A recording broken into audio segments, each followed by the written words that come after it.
Брательник, ты спрашивал, как у них тут с храпом разбираются, когда ночью храпишь. Вот такое вот обследование. Вот я сегодня приехал в больничку, мне назначено. Меня подключили к компьютеру, ко всему. Я весь, даже на ногах датчики. Я говорю, на ногах почти зачем? А она мне говорит, а ты ночью, говорит, копытом не бьешь? Случайно ночью копытом не бьешь, парень?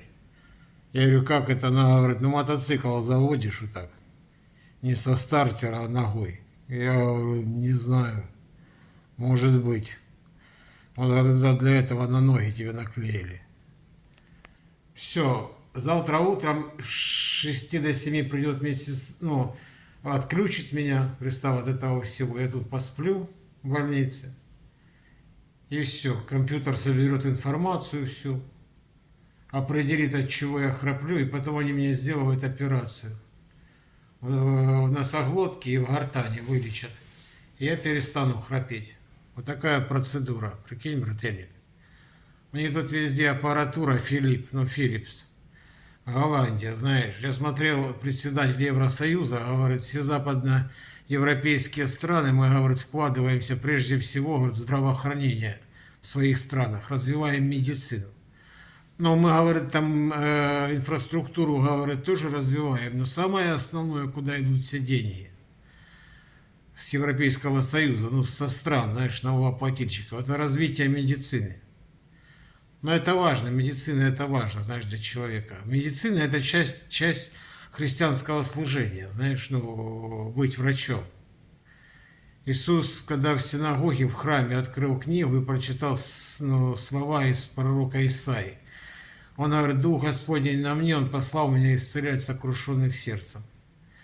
И сие слышанное вами, знаешь, сегодня, оно, говорит, ну, совершилось. Он говорит, то, что сейчас перед вами происходит, это, говорит, совершилось, потому что это описано вот здесь, здесь и здесь. Написано, что Иисус исцелял всякую немощь в людях, ходил по земле. Поэтому медицина это важно. Ты понял? Сейчас мне что-то заболело, я обратился. Это важно. Медицина это прежде всего. Ну вот все, они теперь меня вот весь на датчиках. Вот такой я. С пальца сняли, сейчас в 9:30 наденут. И все, я вот здесь с 9:30 придут, все, должен уже все, телефон выключить, все. Быть в тишине, ничего, не смотреть, не слушать, ничего, все, отдыхать. Даже если я не хочу спать, все равно я должен лежа лежать. Ну и все, я потихонечку заснул, утром проснусь, это все снимут. Ты понял? И все, и компьютер соберет информацию, потом переработает, и врачи будут знать, от чего у меня храп такой сильный, ты понял? Ну, это очень важно, потому что храп, ну, брательник, это, ну, не просто ты храпишь, это какой-то, ну, слуховой дискомфорт, знаешь, для окружающих тебя, для жены, там, для, ну, семейных твоих.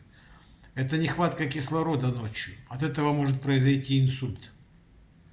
Вот когда ночью спишь, представь, и мозг не получает нужного количества кислорода, а храп подчеркивает именно это, недостаток кислорода, ты понял, то может произойти инсульт.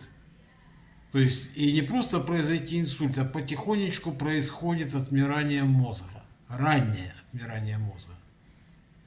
Поэтому это очень важно выяснить, где еще, почему ты храпишь, и устранить это. В общем, как-то так. Всем желаю здоровья. Братья, самого большого богатства на земле. Здоровья вам, братва. Как-то так. Бельгия – это Алис Худ.